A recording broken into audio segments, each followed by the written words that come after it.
episode of Late Night Baking. Before we get going on the recipe, you're about to witness a rare event in my kitchen. I'm just about out of flour, and it's always kind of fun to refill it. Check it out.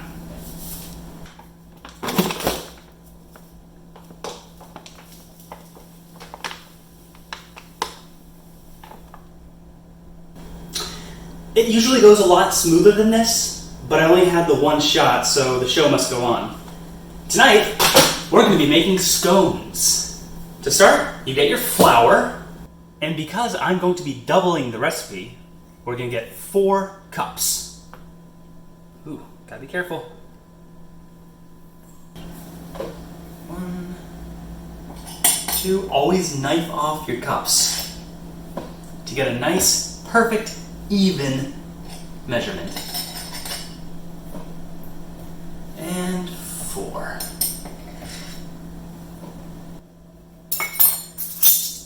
Two and a half teaspoons of baking powder. 1, 2, and a half. And finally, 1 teaspoon of cinnamon. Now, if you like cinnamon as much as me, you don't really adhere too much to the exact measurements for this wonderful spice. Whisk it all together. Once combined, set aside. Put the flour away for now. We'll worry about this later. And then we'll go to our freezer where we've been freezing 2 sticks of butter next to the ice cream.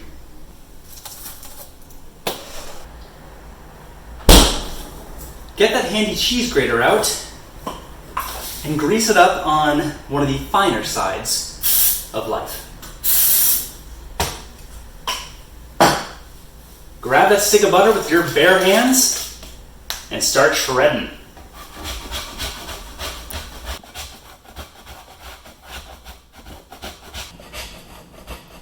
When you're grating, it's important to keep an eye on things. You wouldn't want to have a nasty accident in your...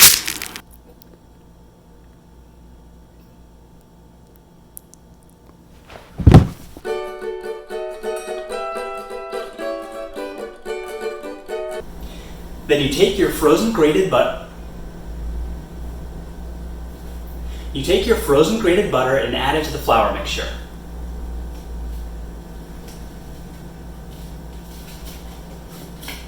And start mixing it with your hands. Mix it together until the butter's incorporated and you get these nice chunks. Place the bowl in the fridge while we do this next step. Now it's time to mix the wets. Mix 1 cup of heavy cream, 2 teaspoons of vanilla,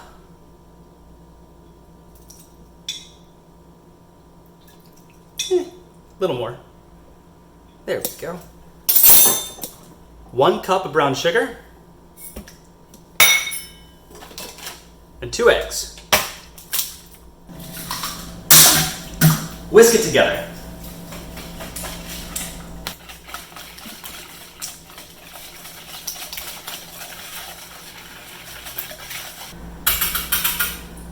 Once everything's mixed together, go back to the fridge and get your dry ingredients. Pour the slop into the flour.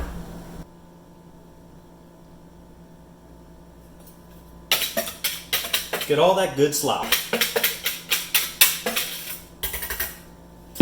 Then, mix together. Oh God, it's cold.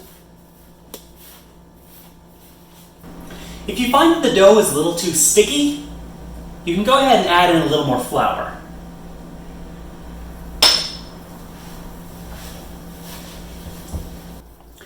I doubled the recipe so I could make 2 batches. What I'm going to do is split the dough in half, transfer to a different bowl, and add good, wholesome, healthy chocolate chips.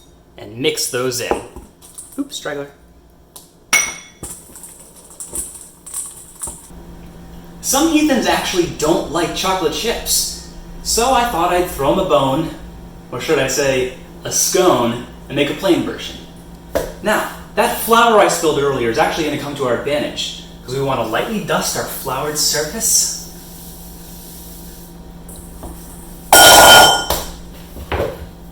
And work these into balls.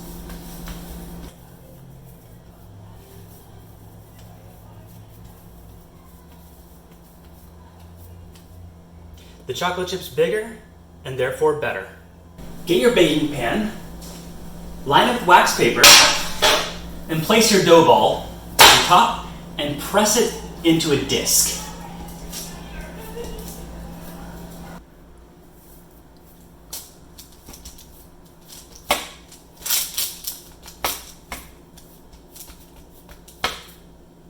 Next, get a nice long knife and cut it in half, in quarters, in sixes, and eighths. You're essentially cutting this up like a big cookie pizza, but not like the ones from the mall that made me violently ill back around Thanksgiving 2009, but that's another story.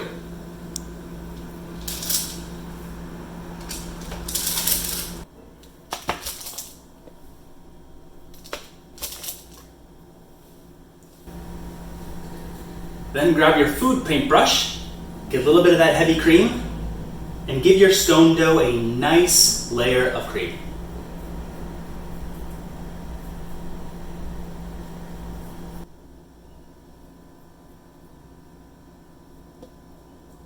This is the only painting I'm really good at. Sprinkle a little sugar on top. Preheat that oven to 400 degrees and place these in the fridge to chill for about 15 minutes.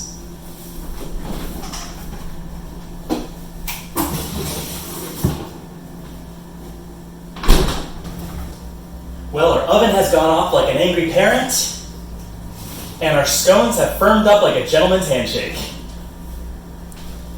Before we bake them, we're going to space them apart a little.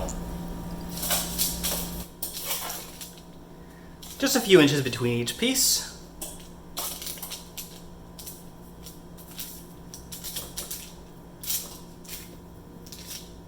Once the scones have been socially distanced from each other, pop them in the oven for about 25 minutes. See you later.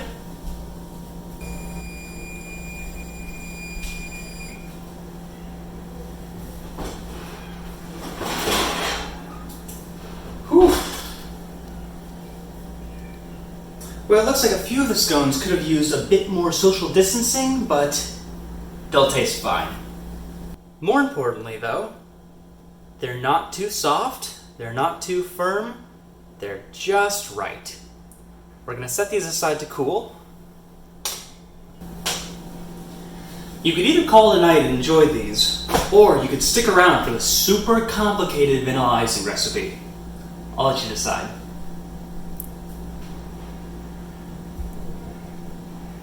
You made the right choice. For this super complicated recipe, you're going to need a cup of sifted powdered sugar,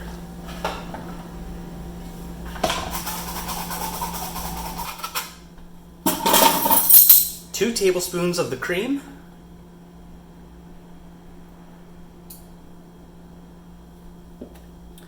then half of a teaspoon of vanilla.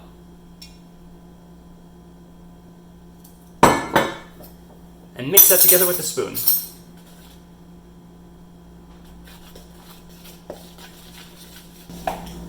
You know what? Make that 3 tablespoons of cream.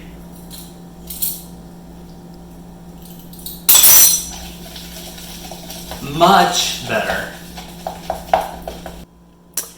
I lied. 4 tablespoons. We want to be able to drizzle it.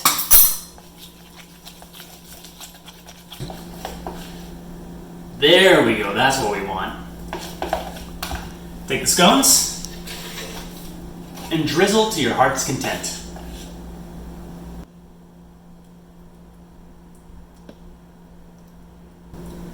And if anybody asks you if you have one without the icing, you say, no. Now the moment I've all been waiting for.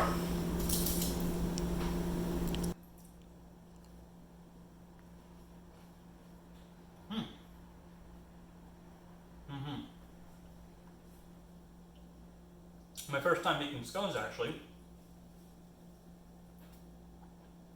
It's not too soft. It's not too crunchy.